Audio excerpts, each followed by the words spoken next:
setiap hari saya akan upload satu video selama 30 hari berturut-turut setiap jam 4 sore. Selamat menggambar dimanapun kalian berada, selamat datang di channel Artopida. Jika kalian pertama kali berada di channel ini, kalian pemula dalam menggambar, kalian pengen belajar gambar yang benar, kalian pengen tahu hal-hal seputar menggambar, kalian bisa mulai dengan menekan tombol subscribe dan aktifkan tombol belnya. Hari ini kita akan membahas satu hal yang menurut saya kalian pemula penting untuk mengetahuinya. Apa itu? 3 alat penting yang harus diketahui pemula dalam menggambar agar meningkatkan kemampuan gambar. Sebenarnya alat ini simple sih.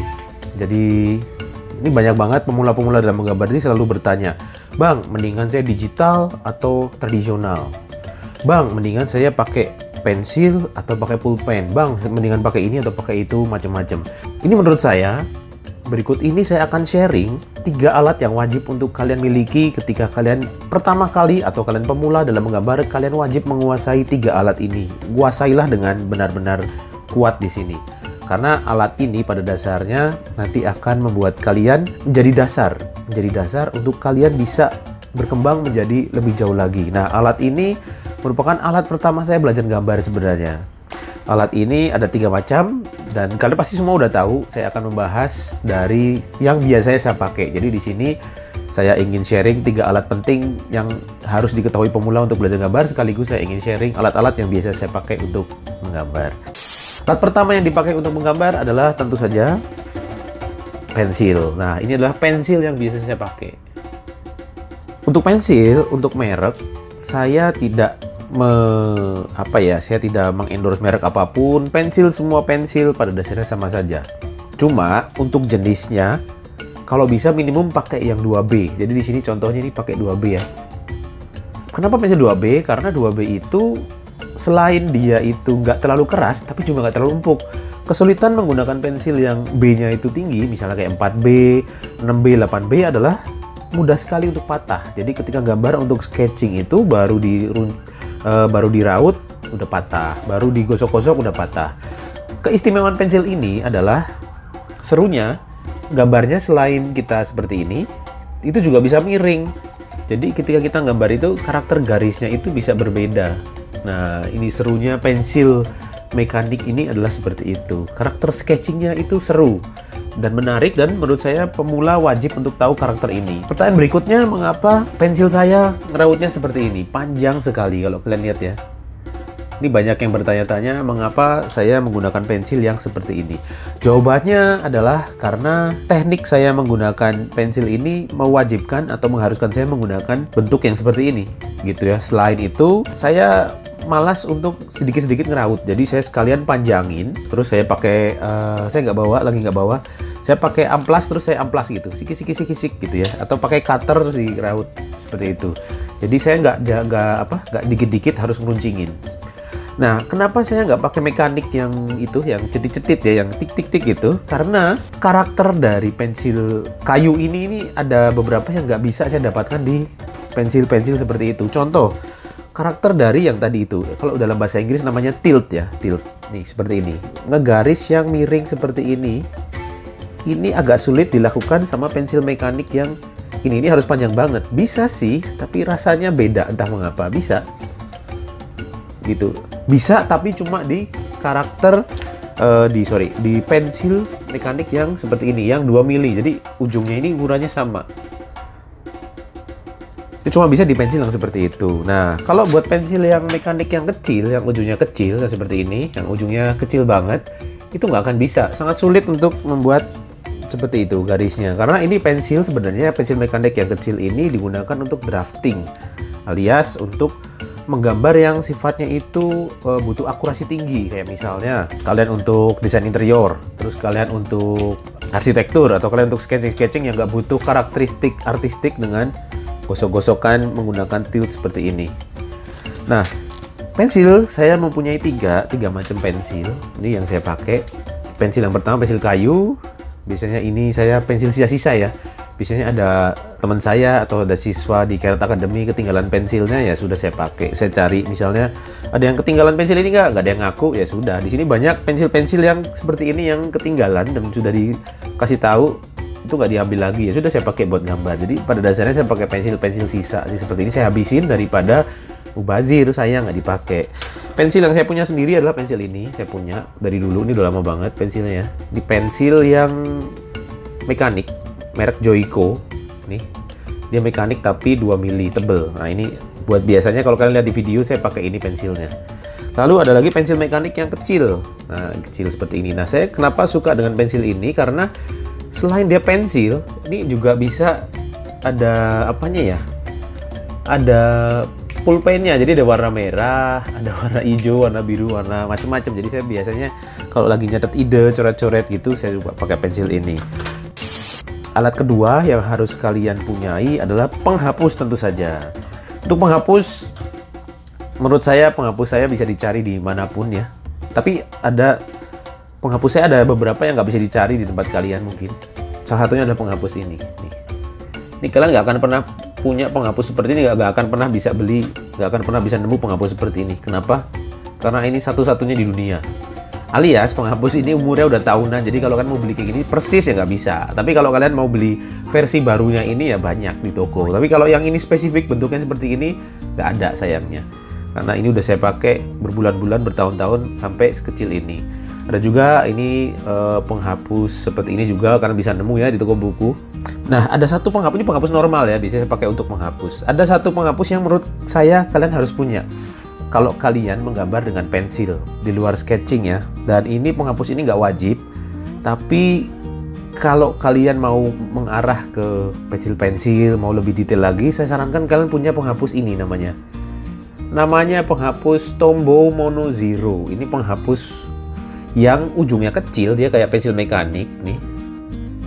Tapi bersih, jadi biasanya untuk detail-detail kecil-kecil gitu digosok-gosok gini, dia jadi kayak bisa untuk bikin rambut-rambut gitulah. Ini lumayan oke, tapi harganya memang nggak murah.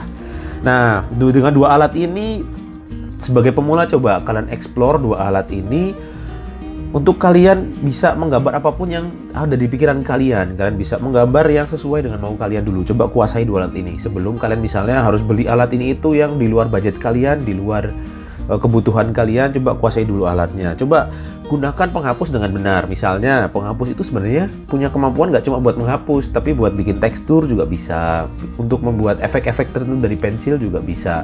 Kalian bisa menggunakan keseluruhan alat ini. Kalian maksimalkan dua alat ini semaksimal mungkin dengan kemampuan kalian dulu. Coba kalau kalian mau masuk digital ya otomatis harus punya digital ya. Tapi ini kan untuk pemula yang kira-kira belum punya alat digital, masih keterbatasan alat, ya sudah kalian pakai alat-alat dua alat tadi yang saya sebutkan di awal. Kenapa saya suka banget sama pensil? Saya akan kasih tahu kalian. Karena pensil itu murah ya. Alat yang paling murah, alat menggambar paling murah yang bisa kalian dapatkan saat ini, dan variasinya banyak banget. Harganya macam-macam, mulai dari yang murah banget sampai yang mahal banget. Bahkan kalian minta teman kalian juga pasti akan dikasih. Kalau kalian nggak punya itu, banyak yang punya, tinggal pinjem juga nggak apa-apa karena murah banget. Ini sama McD juga lebih murahan ini daripada McD ya. Pensil itu selain murah dan bisa didapatkan dimanapun di ujung dunia. Itu kerennya pensil, saya seneng banget. Ini benar-benar luar biasa. Pensil itu adalah teman terbaik untuk ilustrator pemula, untuk penggambar pemula, untuk umat gambar pemula. Kenapa? Karena pensil itu pemaaf. Kalau kalian salah, nggak apa-apa. Kenapa? Karena bisa dihapus. Itu dia, karena semua orang kalian udah tahu ya pasti pensil bisa dihapus. Jadi di sini pensil luar biasa banget untuk kalian sebagai pemula. Wajib banget kalian miliki dan kalian kuasai. Alat berikutnya yang harus kalian punyai adalah sketchbook. Nah, ini adalah sketchbook yang biasa saya pakai. Kalau kalian misalnya lihat video-video saya, ini adalah sketchbooknya yang sering saya pakai. Nah, ini sketchbooknya mereknya apa ini mereknya? Merek Lira lah. Ini saya di toko buku nemu, dulu dikasih ya. Ini gambar si tema kemarin hari ke-8, ini gambarnya. Nah, ini tinggal nanti saya akan gambar untuk tema hari ini. Nah, ini masih kosong. Biasanya kalau habis saya gambar, ini saya ambil terus saya arsip. Kenapa? Karena pensil itu dia meninggalkan jejak, jadi kotor semuanya. Ini sketchbook saya punya, tapi nanti ada saya sarankan untuk kalian sebagai pemula ya. Sketchbook wajib, tapi nggak harus buku ini, karena ini harganya lumayan mahal. Kalian bisa pakai misalnya di toko buku juga banyak sketchbook seperti ini. Ini sketchbook saya masih kosong ya, masih diisi. Dan ini contoh lagi sketchbook saya yang saya punya gitu ya. Ini contoh-contoh sketchbook yang harganya sebenarnya saya nggak rekomendasi. Terus rekomendasi saya untuk kalian para pemula apa? Untuk menggambar awal, saya sarankan daripada kalian beli-beli seperti ini, kalau misalnya di tempat kalian sulit menemukan sketchbook yang seperti ini, saya sarankan coba deh kalian beli kertas A4 yang 1 rim. Itu enak banget. Mengapa? Karena dengan modal 30.000 sampai 20.000 kalian udah dapat 500 lembar buku, 500 lembar kertas yang bisa kalian gambar-gambar. Coba kalian bayangin sehari gambar satu aja ya, itu kalian bisa setahun itu juga sisa gambarnya. Ini kertas kayak gini nih enak nih untuk gambar. Tinggal kalau kalian selesai gambar ya diarsip. Enaknya adalah kertas seperti ini, saya nggak ada contohnya ya, contohnya di bawah. Tapi kalian tahu lah kertas A4 yang 1 rim itu yang tebel, yang harganya kira-kira 40.000 sampai 50.000 itu. Daripada kalian beli McD, kalian beli itu untuk 2 tahun juga sisa. Saya jamin 2 tahun pasti akan sisa untuk gambar. Kalian bisa beli itu, lalu kalian coba produktif dengan alat yang kalian punya, dengan pensil, dengan penghapus, sama kertas 1 rim. Coba habisin deh untuk kalian belajar.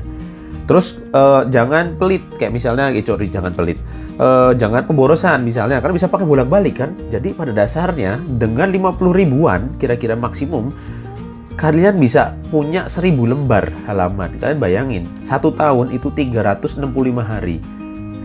Jadi dengan punya 1 pack kertas, 1 rim kertas isi 500, itu kalian punya kesempatan untuk menggambar sebanyak 3 tahun. Selama 3 tahun kalian nggak akan pernah kehabisan kertas.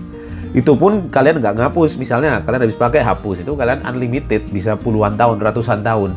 Kalian jadi makhluk abadi yang gambar di kertas di cuma modal 50.000, kalian bisa gambar selamanya. Saran saya seperti biasanya, pakailah alat yang ada, jangan mengada-ada alatnya ya. Kalian fokus untuk bikin karyanya, jangan fokus untuk berburu alatnya, karena alat juga percuma. Kalau kalian belum apa-apa udah beli sketchbook seperti ini, beli sketchbook seperti ini gitu ya, ini juga ujung-ujungnya nggak akan diisi kalau kalian memang nggak punya ritme menggambar gitu. Ini percuma kalian punya buku seperti ini. Mendingan kalian dengan modal sekecil-kecilnya kalian bikin karya sebanyak-banyaknya. Jadi minim resiko. Jadi ini dia challenge hari ini, challenge nomor 9. Temanya apa? Temanya adalah bola. Kenapa bola? Karena bola adalah dasar dari menggunakan pensil. Mengarsir bola, memberi lighting, memberi bentuk, gitu-gitu, itu adalah dasar. Jadi di sini kita akan challenge ke-9 ini kita akan back to basic, kita akan ke dasar lagi, kita akan ke hal yang sederhana, yaitu bola. Kalian bisa mulai dari situ, coba nanti kalian upload. Dan semoga challenge ini berguna untuk kalian. Sampai jumpa di challenge berikutnya, challenge ke-10.